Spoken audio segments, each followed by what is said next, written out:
So we're going to start with the program. We had a lot of nice people that came here tonight. And we're going to do a little bit of honoring people because honoring people is good. You know, people are the most important thing of this planet. Yes. And you see beautiful centers in the table. So this is a former president, Marco Burnett, who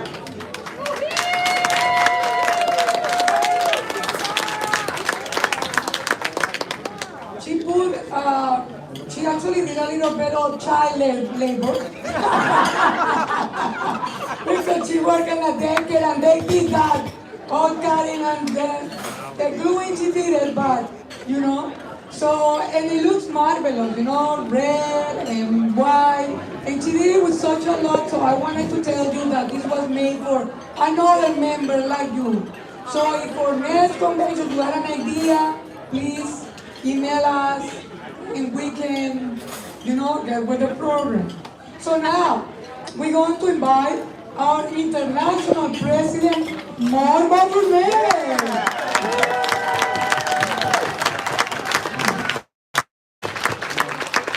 By the way, she's wearing a beautiful dress, white. She brought it from Paris. She flew yesterday and come back specifically for that. Win-win, and now she's here. Thank you so much, Marva. Hello, everyone. Who are we? ACORN! Who are we? ACORN! Who are we? ACORN! Up in the corner, who are we? And down here, who are we? And what do we want? Justice! What do we want? Justice! Affordable housing. And when do we want it? Now! Thank you. We deserve it too. Hi, everyone. Okay, we'll say yes to them ourselves. Okay. Okay, so hi everyone. I come to you as the president of ACORN International. I'm bringing greetings from over 300,000 members and their families in more than 15 countries. We are so proud of what Canada ACORN has accomplished since our last convention, and that's a lot that we in Canada ACORN have accomplished. And since the last convention, and the leadership and example it provides to all of the affiliates of ACORN around the world. We also have good news to report at this convention. We have grown.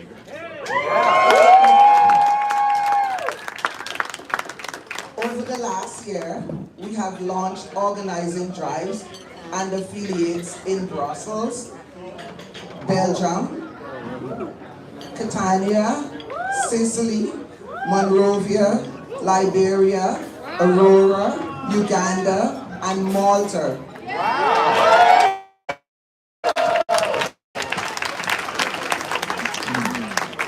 There are new organizing drives in Nairobi, Kenya, as well. New chapters have been launched throughout England, Scotland, and France. Our affiliates in India has registered the first formal union of food delivery gig workers in the country.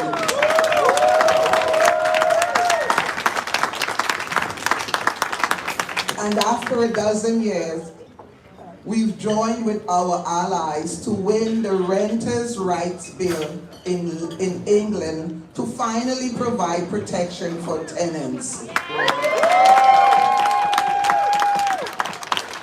This growth, it's been exciting. Our campaigns, and we are winning. Yeah. Importantly, we have finally relaunched to the South in the United States.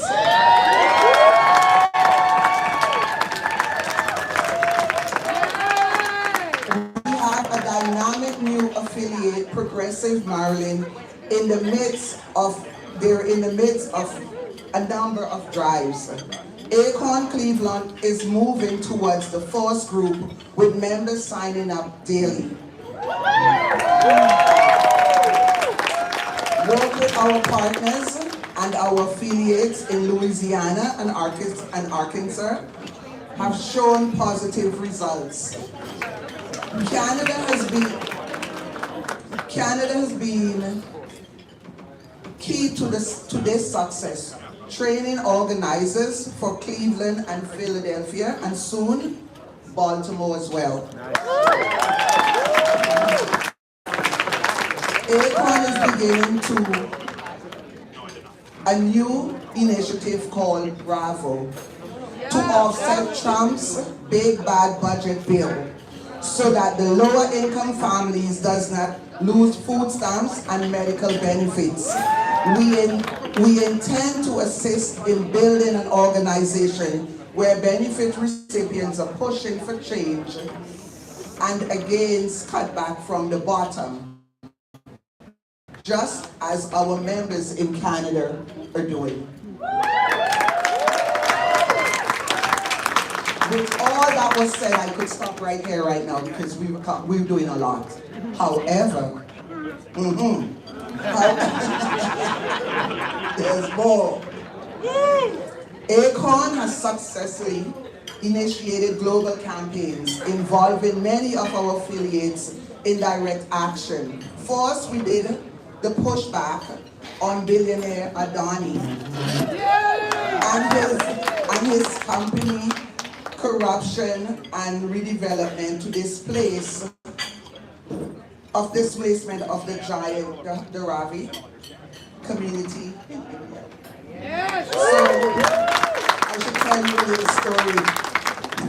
We went down to the Black Rock building downtown and there were so many securities there. I could confidently say they outnumbered the amount of people. But we didn't give up though, we stood our ground, and that was really good. Alejandro was there, I was there, Ty was there, it was good. So now, and then we've been organizing in India for 10 years. And ACORN International have also launched the first Beat the Heat campaign to wide participation as we sought to meet worldwide challenges of climate change. Yeah.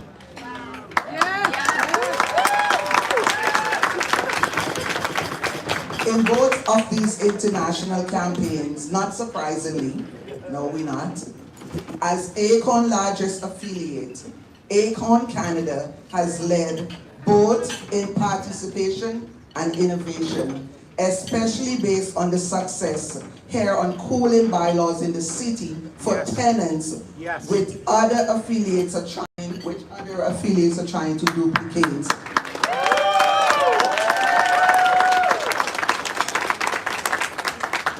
That's ACORN for us, because once we start, we don't stop. And as I normally would say, no is not in our vocabulary. That's right. Can't is can with a T at the end. And so we would go on, we move forward.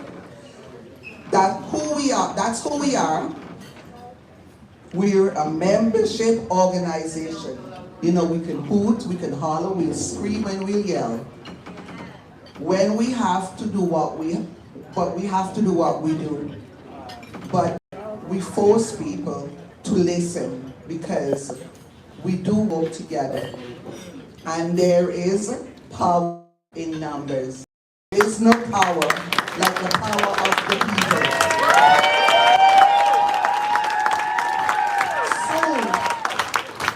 Soon in June, we'll be celebrating ACORN's 56th anniversary. So I'm going to ask a little favor right now. Can you guys just close your eyes for a minute and imagine, right, where we will all be 4 years from now when we celebrate our 60th anniversary? Social housing. Where do you think we'll be? At the top. Better off. Right. We'll accomplish the social housing business. So together we are building something amazing that is advancing our numbers and interests, winning victories and building power for low, moderate income working people around the world. Let me leave you with this tonight. We're just beginning. So tell it to your MPs, your whatever country you're in. We're just beginning because we don't stop until we need. Because what we asking for from our politicians and other people in our communities is not a want, it's a need. That's right. We don't ask for wants because we know they'll say it's a want. We want safe housing. We want to deal with climate change. We want to have affordable housing, affordable banking, fair banking. We want it all. And we are going to push until we get it all. Yes. Because we deserve every bit of it.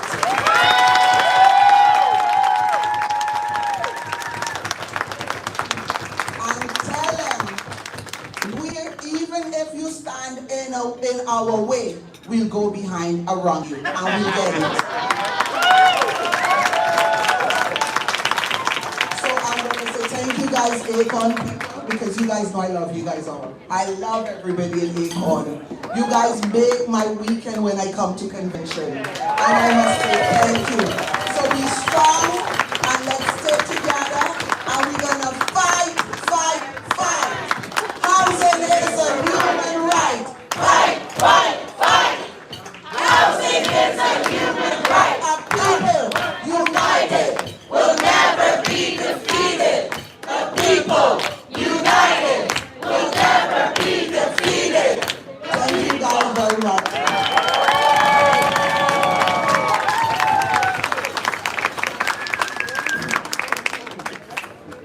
You see when she was 6 years the president, you had to kick her out because the law says that she cannot be 6 years. But she is amazing.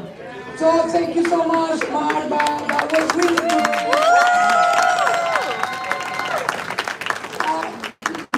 And I want to introduce as well, many people know, but we had our founder, Ray Radcliffe, that is there. So can you please give it up for Ray?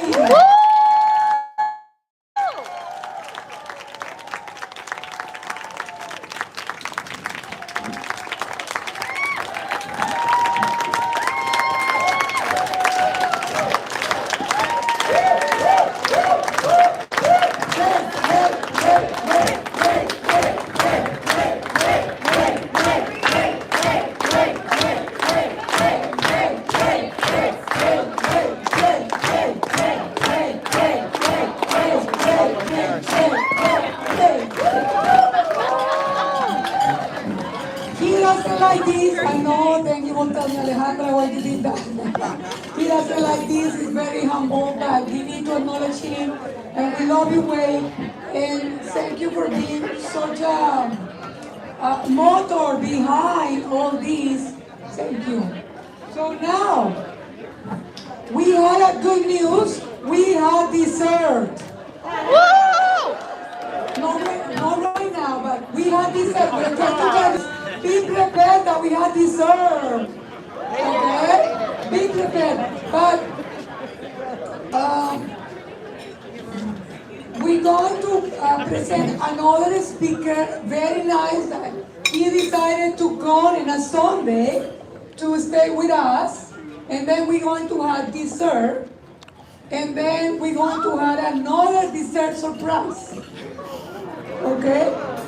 So, I'm going to call Aaron, and If you don't mind me asking you, if I say right your name, your last name, so I'm practicing. Ben Singh Tijan.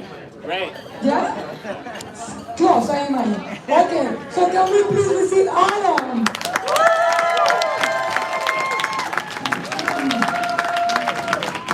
So Adam is a policy manager at Food Secure Canada and has worked as a consultant for non-profits and governmental bodies. He holds a PhD, so we should call him Dr. Aaron, from Birkbeck, University of London, and MSc at McGill University, and has written 2 books on environmental politics. Wow. And please give it up.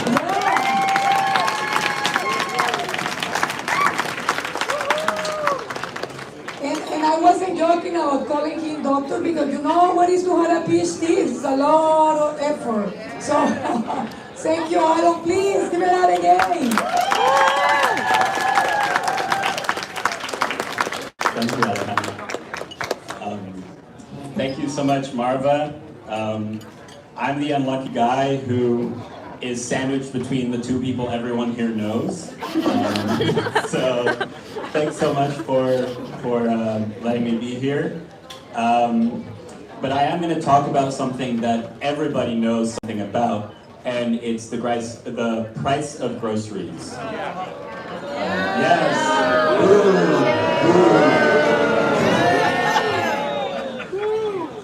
So a moment that really clicked with me was about a year ago when I was standing in the grocery aisle, and I actually I make my dogs food every month, and so I know every month how much the price of beef goes up. And 3 years ago, I remember the price of beef was $10 for 1 kilo. And so I'm standing in the aisle, and I realize it's $18 for 1 kilo. So that's a steep increase of 80%. And there's a guy standing next to me. I live in Montreal, by the way, and he says, he's got the same look on his face. He says, "Tabernacle." So, and we start talking. We talk for 10, 15 minutes of the prices of groceries, and we were completely on the same page. Why is it a problem? Who's causing it? And we both agreed we're being squeezed on all sides by these corporations. And, you know, I'm standing there and I'm thinking, you know, well, it's for my dog, but I know that for so many people, they're thinking it's their families. How are they going to raise a kid? How are they going to live on their senior benefits?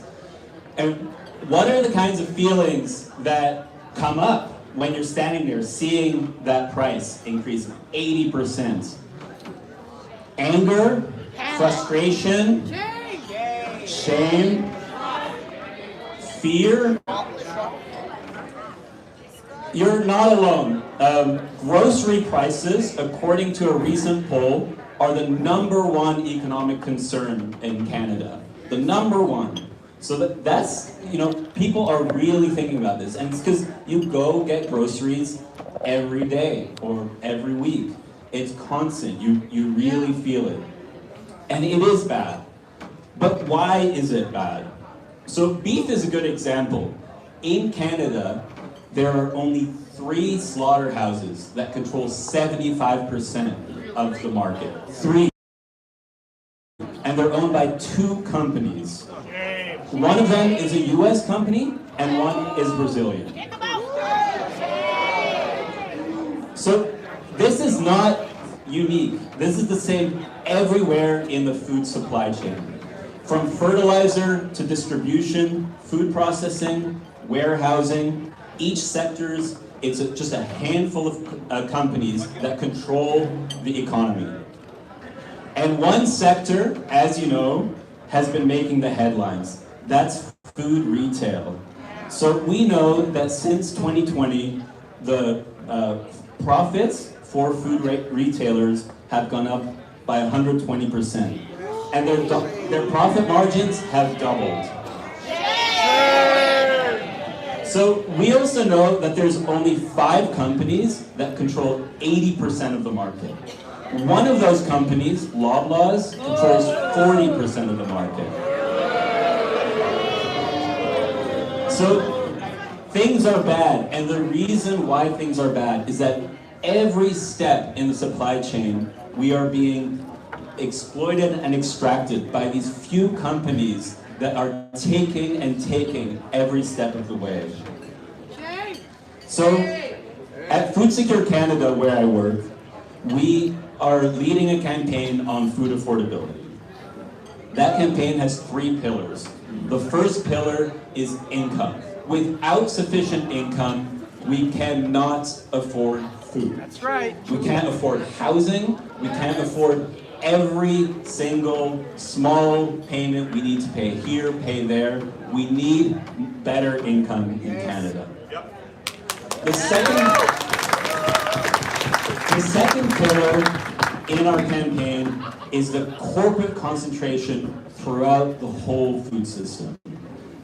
So that's from the few fertilizer companies that charge massive amounts to farmers to those grocery retailers. The third pillar that we talk about is the alternatives. We actually need alternatives to the system, and we need to foster them. So there we're talking about cooperatives, we're talking about school food, getting food to children. We're talking about all of these different things, farmers markets that are not supported enough, that need help, that need growth and investment.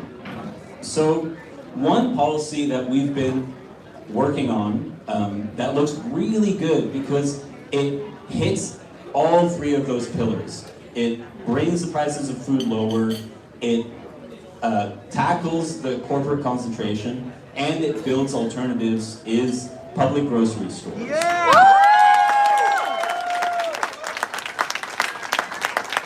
So we developed a model with our colleagues, who have worked with Zoran Mamdani.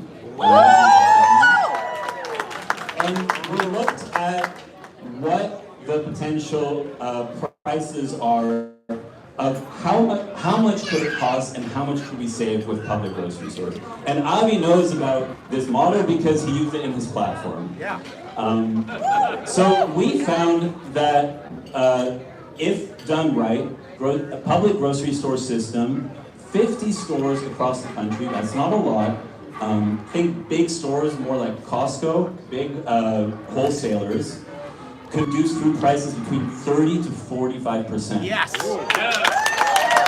So that could save families between $2,500 to $10,000 per year. Now, what's really nice about a public grocery store system is that it's universal. It's for everyone. And so, as Marva said, it's not a want, it's a need. Food is a human right, and we need to start treating it that way. So, another really great thing that the public grocery store system would be able to do is it could have a buy local policy. So now Canadian farmers are being squeezed by these monopolies and they need help. So you would basically ensure that Canadian farmers get a stable income and that they can pay their workers fairly.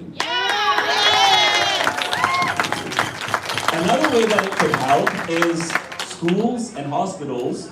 As you know, hospital food isn't the greatest food. You could distribute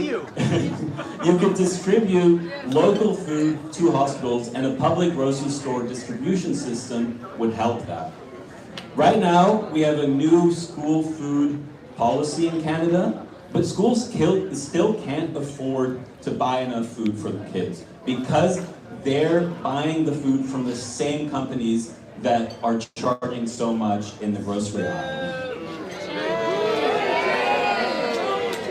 We also know that it would actually support cooperatives and small businesses because right now these companies, small companies, they're forced to buy from their own competitors like Loblaws or Sobeys.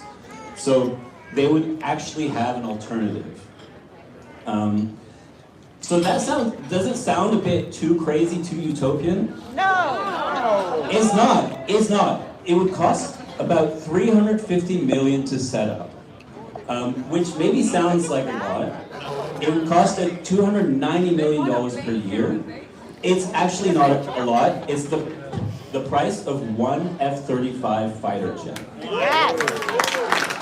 So we just bought 16 fighter jets in the United States. So we have a choice. Should we invest in war or invest in our own people, in our own farmers, in our future? We could be having, this year, we could have had 16 times 50 public grocery stores in Canada if we hadn't bought 16 new fighter jets. So we've been hearing it will never work. But actually, it does work. Actually, in the United States, the US military has its own public grocery store system. They reduce prices to veterans and military by 20%. They serve 8 million people a year. They have 200 stores.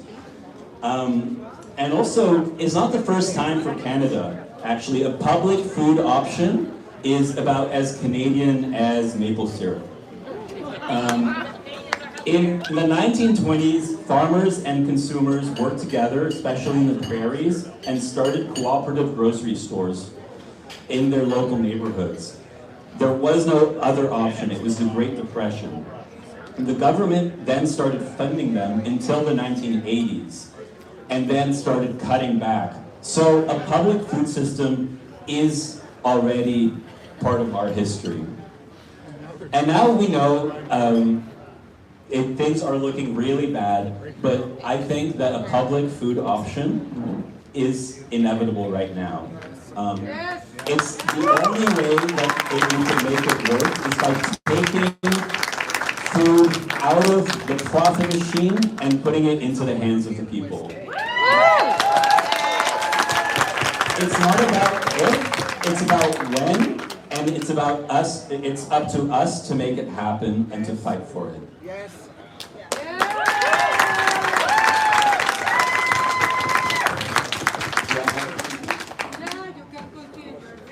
Okay, so I'll tell you a little bit about our campaign. In the fall, we released a video that showed how public grocery stores could work in Canada. 3 days later, an editorial appeared in the Globe and Mail telling us it couldn't happen. It's no accident that Avi Lewis also talked about public grocery stores and announced it in his platform that same weekend. But ever since, we've seen that they've been trying to throw everything at us to prove that this is impossible. But the math is behind us. When we realized that they're going to throw everything at us, we started a research project to see how it could actually work and what we could do in Canada to make it happen. And we're starting a campaign as Food Secure Canada to try to mobilize people around the country to support this research, but also to support events around the country to highlight how you could do a public grocery store system in Canada, how you could fight for affordable food prices.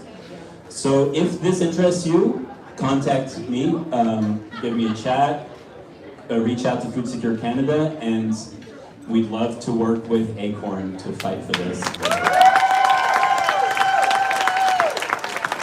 you so much. We want to remember in this house. Don't leave, please. So we want to give you a picture that members receive.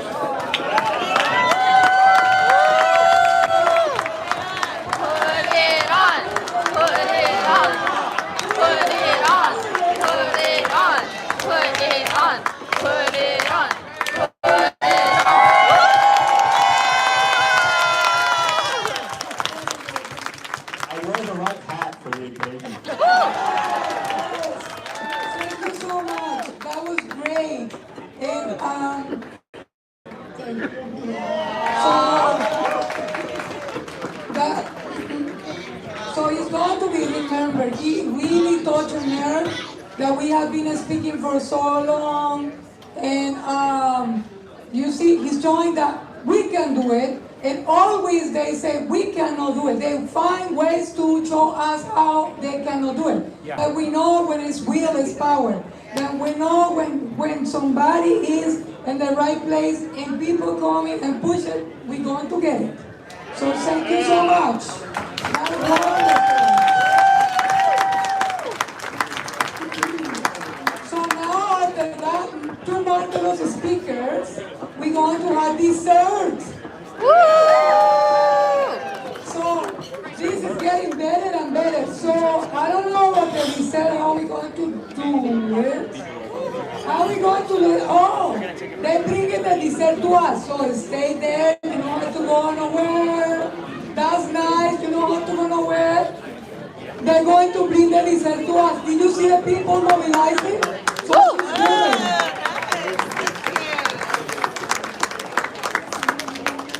So can we put a musical, Mexican music or something, you know, to be festive? Or whatever music that is festive. Okay, good.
that we have, we can put the music down.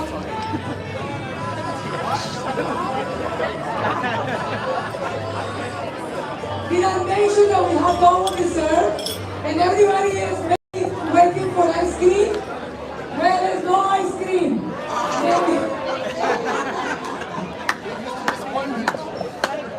Maybe you are waiting for, I don't know, fondue or chocolate or something, but it's not that. So that's all. The only thing, don't eat it. Okay? So we have with us Eddie Lewis, and I want to introduce him. He is the leader of the new Democratic Party of Canada.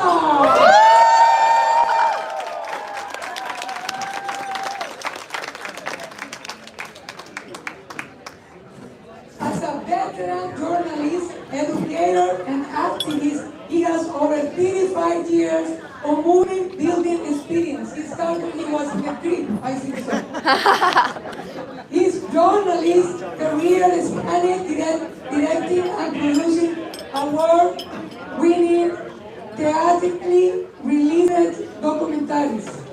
The take and the changes everything to hosting and reporting for TV networks worldwide, including CTV, CBC, UK, hosting and reporting, Channel 4 and Al Jazeera English.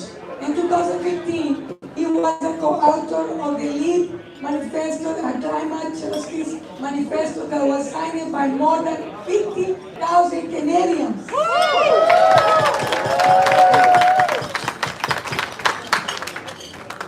Abby was most recently an associate professor at UBC, where he is teaching focuses on climate justice and documentary filmmaking. Please receive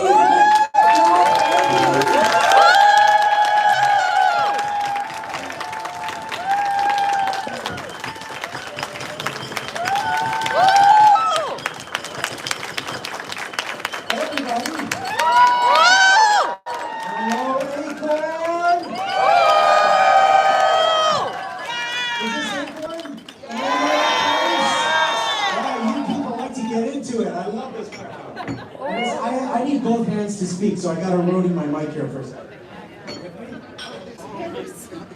Yeah, I can't just gesticulate with one hand, I need both. Okay, that's better.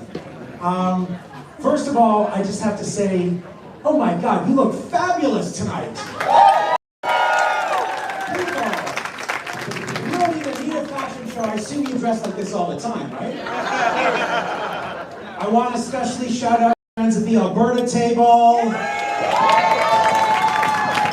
know, to be a leftist troublemaker in Alberta, you gotta be tough. You gotta be smart. And you gotta be beautiful. They got it all going on over there. I am so happy to be here. So I'm the leader of the NDP federally. I'm still getting used to saying that. It's been about 2.5 months. So, new job, yeah. Big responsibility and a big opportunity to big up organizations like ACORN, and I've been a super fan of ACORN for decades. And I feel so much connection and affection for this organization. Part of it is the personal, political. I don't know if you guys remember Jill Riley.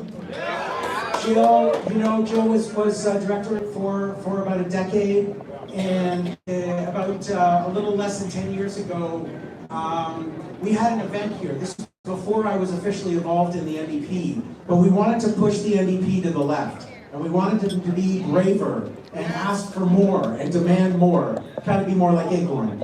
And so we got in touch with some people that we knew in the United States from the Bernie Sanders campaign, and some of the organizers that developed some incredible things that Bernie Sanders did in the States. And we got some organizers from the UK who had worked with Jeremy Corbyn, who's a socialist leader in the UK. And we brought them here to Ottawa, and we did this big event. And Jill was working with this friend of mine named Joel Harden. Joel Harden? Joel Harden was a member of provincial parliament in Ottawa Centre for years, and he's an incredible organizer and a great friend of ours, a really important part of our campaign and our party. And he was just starting to go into the NDP at that point, and he was running in his first campaign, and Jill was his campaign manager, and had stepped away from ACORN to manage that campaign because she saw a connection between what the NDP could do with someone like Joel and what ACORN is doing and has been doing for decades. And I just want to say that, you know, almost 10 years later, we have moved closer and closer to what you guys do as the federal NDP. And now our goals and our tactics and our whole philosophy are really, really closely aligned. So I feel not only on the personal level of having been a super fan and been connected to parts of the ACORN family, but I think we have a similar kind of theory of change, if I could use the wonky language just for a second. Because basically, the way I see ACORN working in the world is about building power, right? And Margaret said, we know what we deserve. We know what we need as human beings. The only thing we're lacking is the power to win it all. So we are building power, right? And the number one way that we do that, it starts with one-on-one conversations. It starts with talking to neighbors about the things that we're dealing with in our lives and what the hell we are going to do about it together. That's the basis of everything. We understand that capitalism is not going to give us what we need. The system is set up for the 1%. The system is set up for the money, not for the many. We can't change the system overnight, and we can't wait for fair, affordable housing until we get rid of the entire economic system. We need it right now. So that means we need to fight for systemic change. We need to change the system. But the way we build to that is to win reform by reform, victory by victory, that changes people's lives for the better right now while we work on changing the entire system.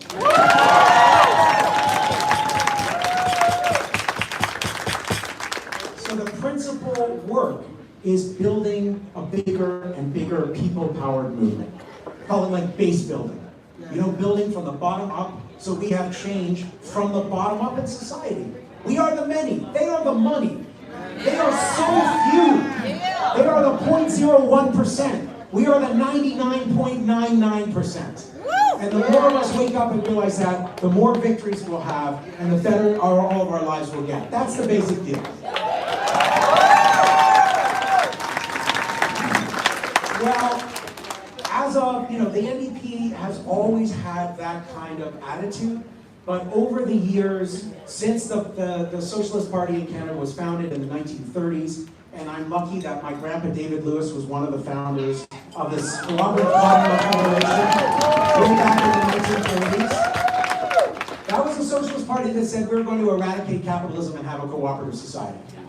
And over the many, many decades, everything in politics shifted to the right, became less and less ambitious, and the NDP was part of that.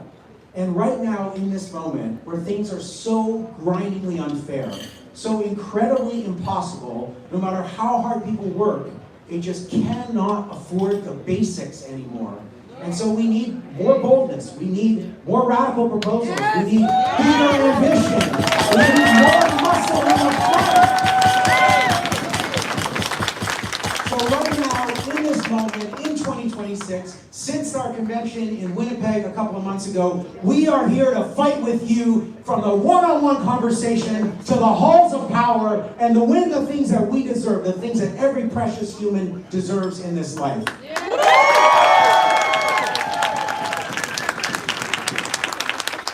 So there are big changes happening in the NDP, and I want to tell you a little bit about what I think our party can do in support of the work that you guys are doing.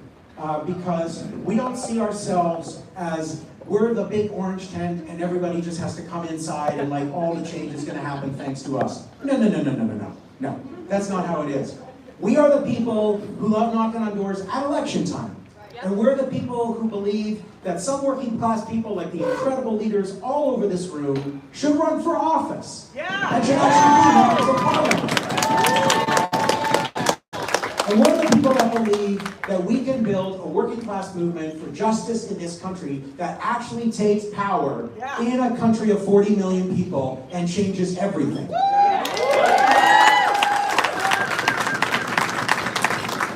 But we are not the people who are organizing tenants in our building, right? We're not the people who are out there with ACORN today as ACORN members just doing the petitions for affordable housing. We're the political party people, right? So great, that's our lane. And we want to be a party that is in support of social movements, side by side with movements like ACORN, and with a free-flowing organizing structure where people go back and forth, in and out of politics, in and out of movements, in and out of unions. Wherever the struggle is, that's where we want to be. But that's not how parties have always been. So one really significant thing that happened at this convention in Winnipeg, not me winning the leadership, which was like a huge collective effort that took like 7 months and tens of thousands of people all over this country. But just at that, thank you very much, thank you. At that convention in Winnipeg, we passed a resolution that said that the NDP is going to create a permanent organizing model at the grassroots of our party. That is not something that political parties have traditionally done, right? That's something that's more like an organization like ACORN or a social movement. So that's a really big deal. And we've started doing this thing. And it is not going to be some magical organizing philosophy that comes down from 3 people in the back room somewhere. It is something that we are going to co-create with all of the members, all over this beautiful country, over the course of like a year. Because we're going to do it democratically, and we're going to do it from the bottom up.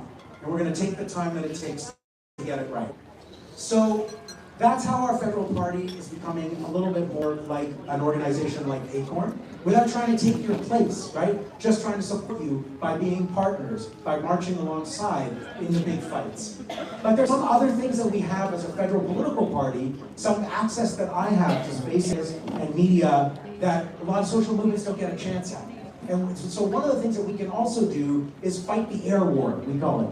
The big national communications, change the ideas that are being discussed, open up the political space for more practical, sensible proposals to help more people in their everyday lives. So when Food Secure Canada had been working for years on public groceries, we were like, that's fantastic.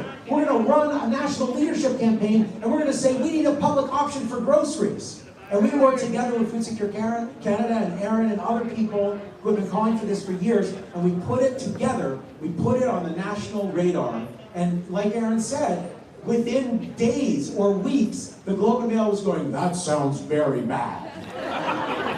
This sounds like the Soviet Union. There will be empty shelves and bread lines. And we're like, yeah, we got them scared. This is gonna work. So one of the things that we can do with a big national platform is kind of try to name the moment for people. So I want to take a few minutes and just try to share with you how I see this political moment that we're in, because it really affects how we organize and how we fight for change. So a lot of you know that I'm married to someone who is much more brilliant and wonderful than anyone else I've ever met, named Naomi Klein. Very awesome writer. She's just going to bring out her 10th book this fall. She wrote a book almost 20 years ago called The Shock Doctrine. Some of you have read it. And it is the story of how capitalism has pushed forward in the last century by exploiting moments of shock. Natural disasters, wars, military coups, to push forward a whole bunch of policies that benefit the rich and corporations that they would never get through democratically. And the way that they do it is a very specific tactic. And the best way to think about it is kind of they flood the zone. They get into power in a certain place, or they exercise power through international financial institutions or whatever, and they just do change after change after change after change. And it comes at us so fast that we get into a state of shock. Now, I don't want to depress anybody with the lovely dessert. Okay, we can be a little bit, because then we get to pick it up afterwards. But the truth is that right now in Canada, under the Carney government, we are actually living through a shock doctrine moment, where they are making changes that are so profound, and there are so many of them, and they are coming so fast that they are designed to put us in a state of shock. I'll just rattle them off for you, some of the ones that I see, okay? They have this Bill C5 to rush through major projects. Sure. Right? Build, baby, build. We're going to build big things. Okay, fine. We do need to actually build a lot of big things, like a lot of non-market housing, for instance. But that's not what they want to build. They want to do major industrial projects. They want to give billions of our dollars to corporations, what my grandpa called the corporate welfare bumps. So they passed this bill with the Conservatives and the Liberals voting together in the House of Commons to rush through sideline Indigenous consultation and to sideline environmental approval and regulation and assessments and rush through projects in 2 years. And then, a few months later, they were like, that's not fast enough. So just in the last few weeks, we got wind that they're actually looking at a new process where individual cabinet members will be able to pre-approve massive industrial projects like mines and ports and pipelines. They'll be able to pre-approve them, start building them, and then just get rid of the token consultations and assessments and environmental regulation while they build the damn things in 1 year. Yeah. So that's one thing. Then they're talking about selling our ports and airports and privatizing important parts of Canadian public institutions.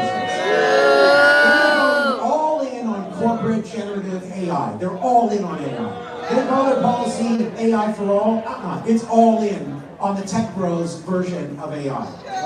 Including these massive data centers that they're putting in our neighborhoods that will use incredible amounts of drinking water, unbelievable amounts of energy, that will create noise and pollution and keep people up at night and poison the air, and they're rushing them through to be part of this AI bubble.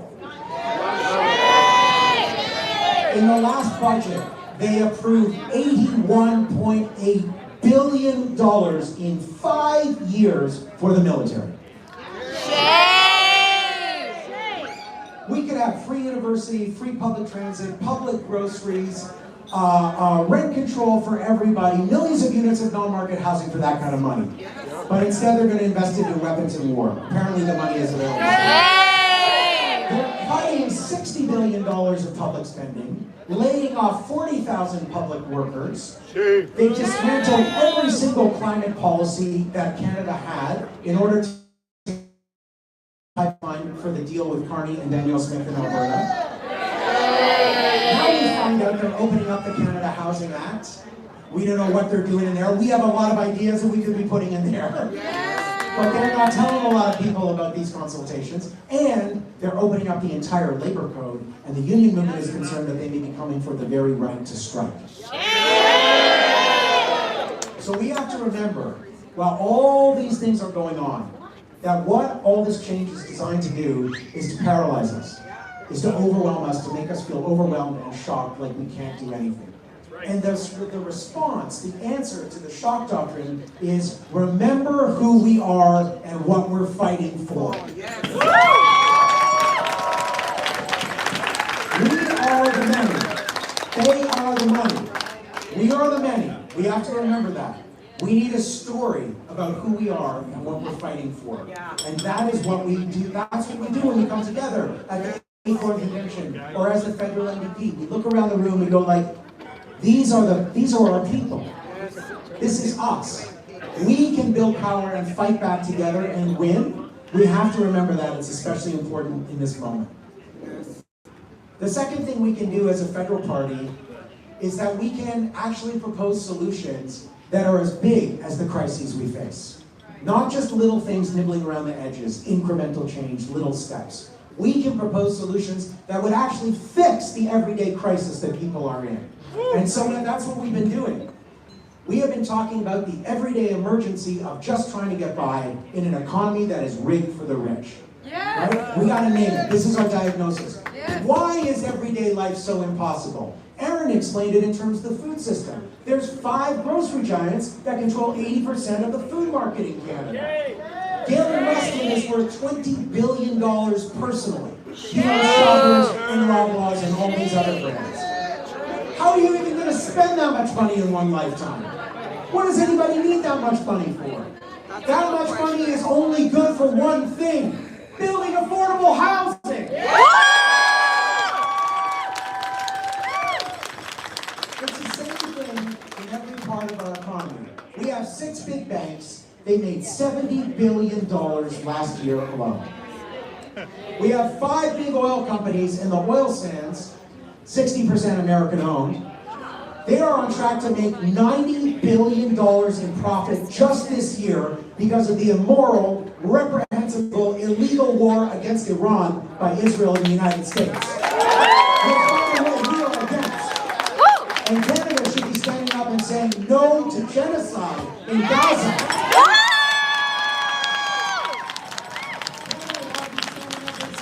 Israel cannot do whatever it wants.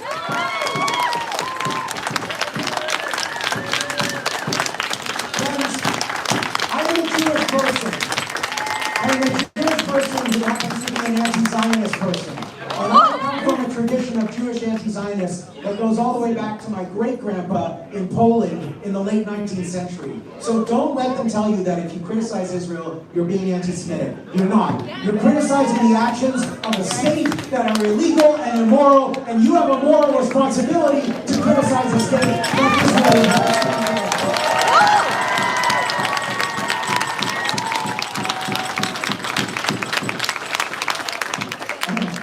To the situation at home. These oil companies that profit off illegal wars, we need to be taxing that wealth. Right? So we try to name our diagnosis for what is wrong in the world so that our solutions make sense to people when we explain them to neighbors. And the situation that we are in, when banks make $70 billion in 1 year, when oil and gas makes $90 billion in 1 year, when the government of Canada spends $81.8 billion in 5 years on weapons and war, we have a name for this. We call it market failure. The market has failed to provide a dignified life for people who work their asses off and take on extra jobs. And the money that we get paid is not enough to live on. That's market failure. We left everything to the market, and the market has done what the market does. Hoover up all the wealth in society for the billionaires. And that is market failure. So when we are in a state of market failure, like the government was in the 1920s, when Aaron was talking about the birth of the cooperative movement in this country, when the market fails, we need the government to step up and goddamn govern.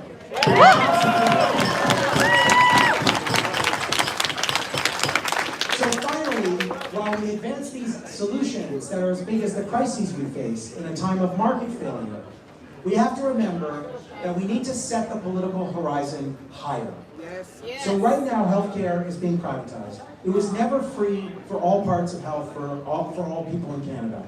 But right now, here in Ontario, if you have $4,000 handy, you can have a private family doctor for a year. Anyone got 4,000 extra bucks for a family doctor?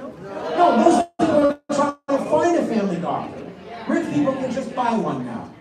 That is blatantly illegal. It's against the Canada Health Act, and our federal government is doing absolutely nothing to fix it. Right. So we are fighting privatization in the healthcare system. We've been fighting it for decades. But we need to go further. To get people excited, to wake up in the morning and be ready to fight, we have to talk about what we're fighting for. So instead of just fighting against the shitification of everything, great new word that some people have learned by this guy, Cory Doctorow, a great writer, who coined that term. We need to remember what we're fighting for. So this is why when it comes to healthcare, we don't just say fight the cuts, although we have to do that too. We say this: eyes, teeth, mental health, medicine. They are all part of your health. They have to be part of our free, universal healthcare system. All of it.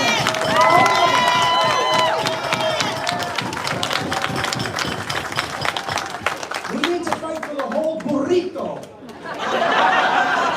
The whole enchilada, right? Like little bits are not enough. We don't want some shredded lettuce for dinner. We gotta fight for the whole meal deal, okay? Same thing with the public option for food. We have been talking about a public option for all the things that are impossibly expensive. We need a public option for food. We need a public option for cell phone. This is a true thing. We have 3 control the telecommunications market in Canada. Bell, Telus, and Rogers. In some cases, people in Canada pay 1,000 times more for cellular data than they do in a country like Finland. 1,000 times more. And we have the shittiest customer service on earth. Do we blame the unionized workers in the call centers? No. No. The CEOs are extracting profit from charging us unbelievable amounts for cell phone and internet. There's one province in this country that still has a public telephone company. It's called Saskatchewan. And SaskTel has cheaper rates, and they used to be even cheaper. And we need a public option for cell phone and internet.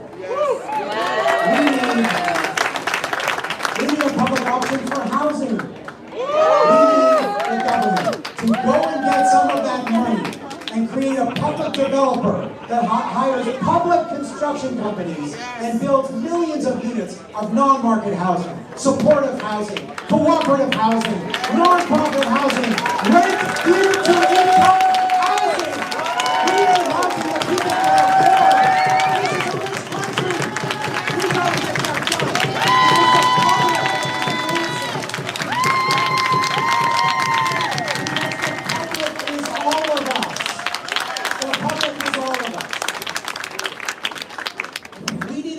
Deal to fight the climate emergency.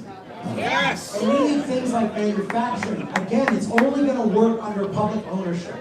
Does anyone here have the benefit of a heat pump in their home? No. A couple of people. Okay. If you are lucky enough to have a heat pump, right, which is low-tech solution, right? We could make and sell these things under public ownership so that they didn't have to cost anything. We could give one free to every single person in Canada. Yes, I will. Right? With that heat pump, it looks like one of those European-style air conditioners, the big cassettes, you know, that are at the top of near the ceiling. It gives you air conditioning. Most people have never had air conditioning, right? When it's smoke season, which we used to call summer, before the climate started breaking down, it takes the heat in your apartment and it sends it outside. It doesn't bring the outside air in. So I'm lucky enough that I have a heat pump. We had a subsidy in BC. We took advantage of it for a short time and lowered the prices a bit. We bought a heat pump. Now, when the smoke is outside and the climate emergency is heavy in our lungs, we go inside, we close all the windows, we turn on the air conditioning from the heat pump, and we're safe from the smoke inside our houses. In an era of climate breakdown, cooling is a human right. We have a human right to be cool. And ACORN has fought for maximum temperatures, along with other social movements in this country. And we at the municipal level in some places have won maximum temperature, so that it's the law that your landlord cannot let you roast to death in your own apartment. That should be a human right.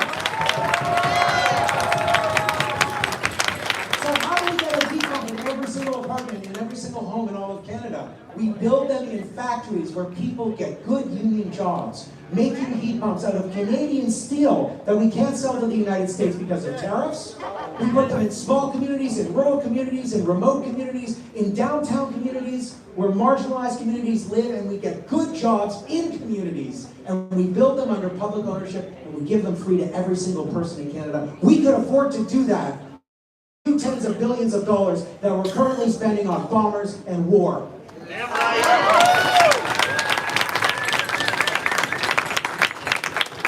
So some of this stuff sounds familiar because a lot of our leadership platform came from social movements like ACORN.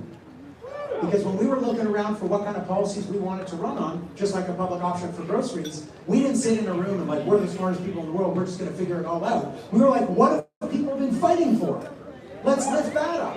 So for instance, in our leadership campaign, okay, before we won, this was what was in our housing program, our housing platform. Tell me if any of this sounds familiar to you, okay? This is what I ran on for leader, what we developed as part of our platform. A national cap on rent increases. We ran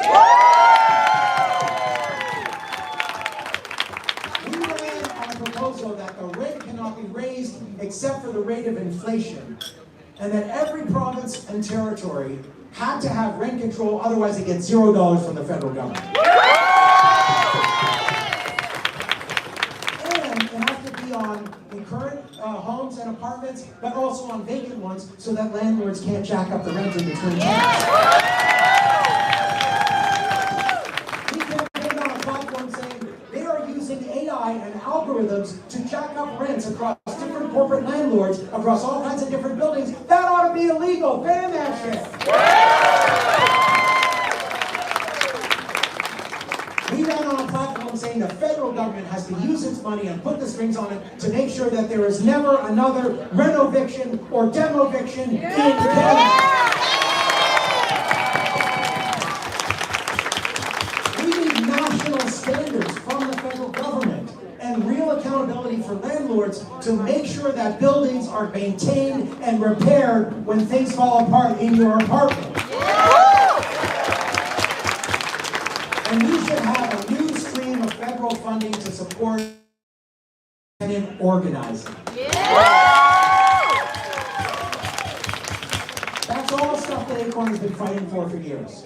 So now you see what I mean by this relationship of solidarity between a federal party and between and social movements and organizations like ACORN. We can really take these demands, we can amplify them across the country, and our people, as we build our organizing model, we build our base. And wow, we had a meeting in Edmonton the night before last, and we sent out like one email, and 300 people showed up in a space for like 75. So, yeah, that's ACORN level growth, people. We are coming back as the NDP, our base is excited, and we can help fight for that. We can go along on your canvases. And then maybe, if you feel like it, and if you're free and have time next election, maybe you'll come in and knock doors with us. No pressure. No pressure. You gotta show up for people first, and then you ask them if they feel like coming along with you. That's how ACORN has been growing for decades, right? I just want to end by celebrating ACORN on this beautiful night and all of the work that you do. You guys have been winning really important pieces of this agenda. You've had some incredible wins recently. ACORN Hamilton won a renoviction law.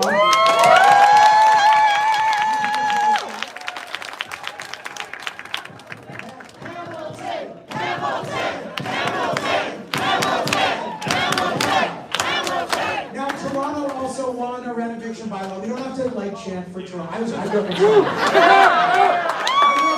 So I'm a little nervous about trying to get people to chant for Toronto. Toronto, whatever. Yeah, Toronto.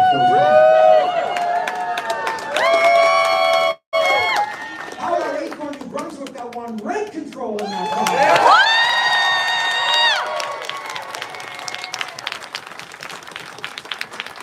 And last but not least, I forgot a very, very important part of the public options, right? We talked about public option for groceries, for housing, for cell phone and internet.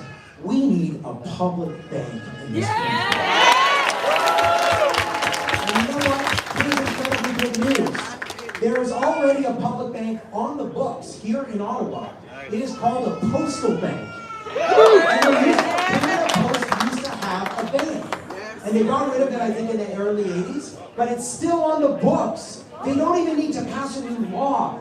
The Minister of Finance could just write it into the regulations, and there will be postal banking in Canada. We can win it, and we need a postal bank, not just to make sure that everyone can get basic banking services, everybody can have a bank account without being put through hell, every community can have bank branches, and the big banks don't get to close bank branches in your community just because there aren't enough rich people there for them to make money on. We know that they keep doing that, even though they make tens of billions of dollars.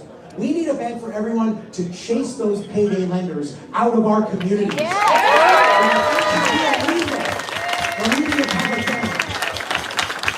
This is why the Fair Banking campaign that ACORN was part of won lower NSF fees that got lowered thanks to ACORN organizing. And that is a big step towards fair banking. So how are we going to do all this?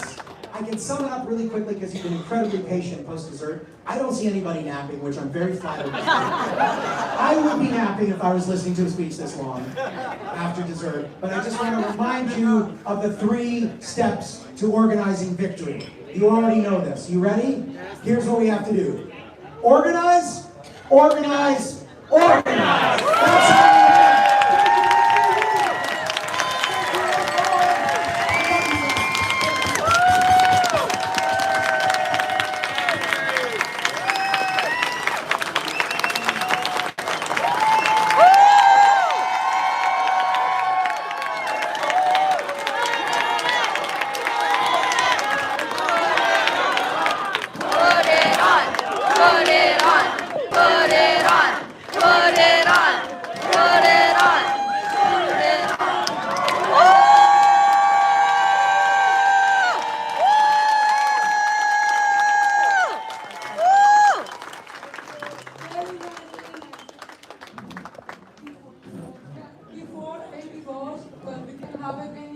translated, but we want to take a picture with all the board of ACORN, please.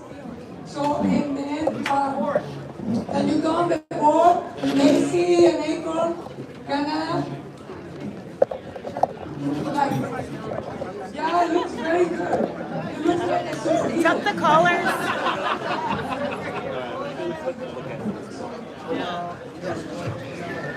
Gary, Bahir, Monica, Gala.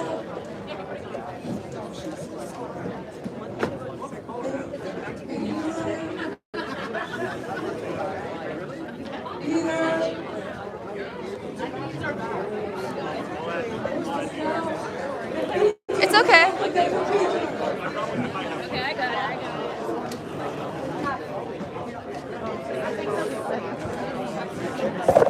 Oh, oh.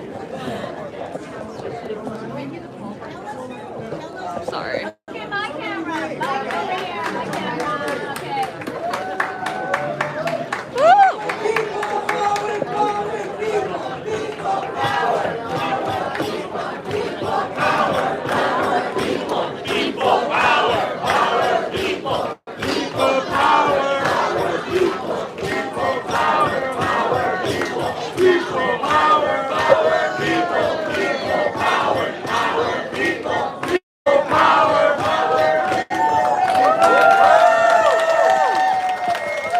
Thank you so much.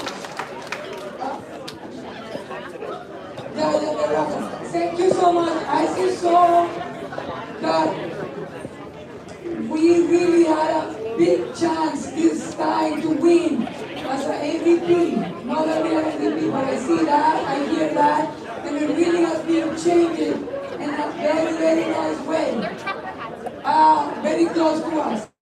So now we got to do the raffle, and from the raffle ticket, we had Tanya.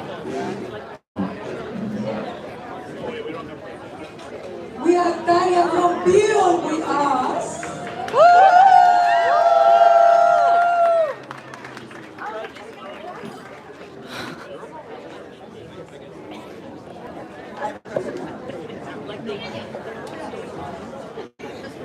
And if there are more tickets, please bring it here. Because it's the last time, the last chance. Tickets, please.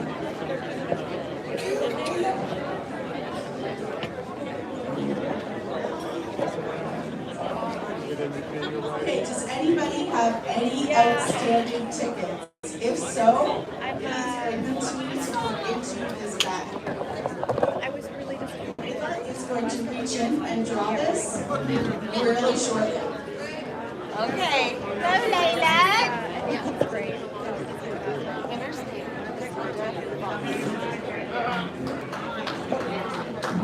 Shake it.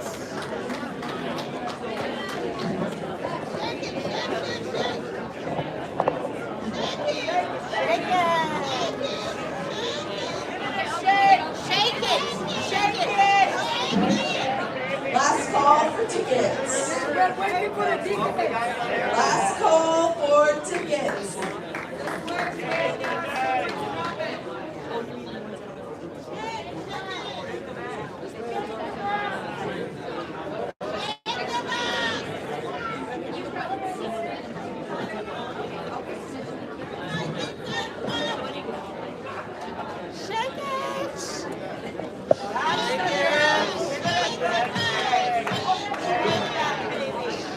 Shaking it with your arms.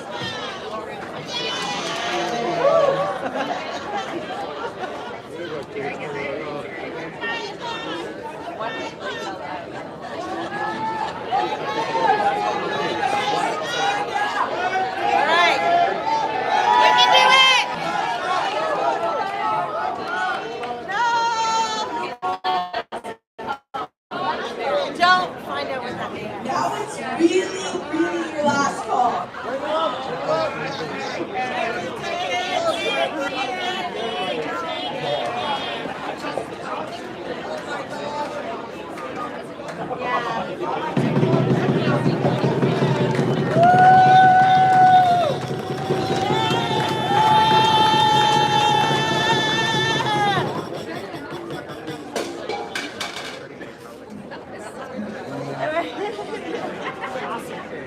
Kristen from working.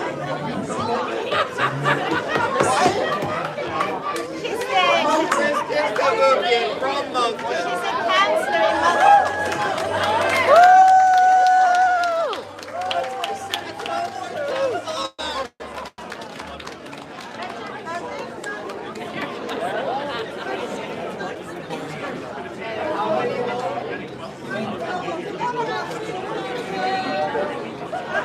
What's the number again?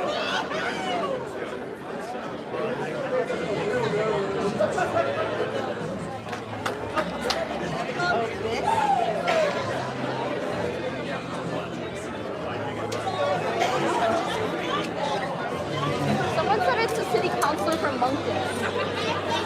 Someone said it's a city councilor from Moncton. City councilor from Moncton. That's cool. But wait, there's more.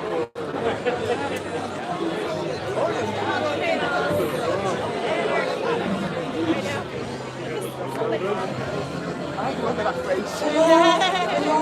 Thank you so much. Tanya, can you please give it up for Tanya? Woo! Can you please give it up for Tina? Woo! That was really nice. So now somebody has...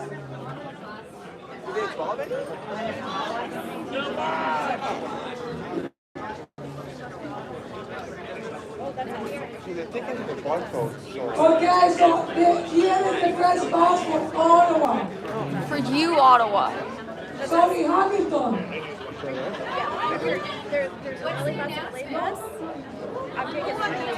London and Hamilton. The bus is here. One bus from London. Hamilton and London, we have one bus leaving now. If you could head to where we got the bus. Somebody from Moncton. Earlier tonight. And the second bus will be at 9. So one bus Hamilton and London leaving now, the second bus at 9. Yeah, is it exactly where we were driving? Someone from Moncton,